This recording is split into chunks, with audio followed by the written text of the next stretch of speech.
ace player ng Wolves, Anthony Edwards, pikon na pikon kay Ace JA sa star player ng OKC sa pagiging technical nito sa laban. Kaya naman nung hindi nakapagpigil si Ant-Man ay binato nito sa betlog si Shai at tinawagan naman ito kaagad ng technical ng referee.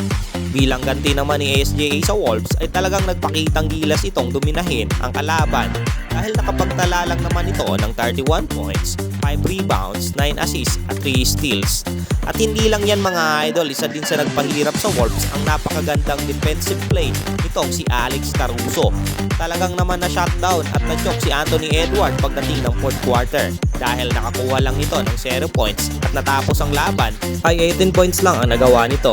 Natapos nga ang game 1 ng laban at na-outscored ng OKC ang Wolves sa score na 114/88, 26 points lead ng OKC. Kaya naman mga boss, sa palagay nyo, kakayanin kaya ng Lobo ang Thunder this season? Magkomento na ng iyong sagot sa ilalim ng comment section.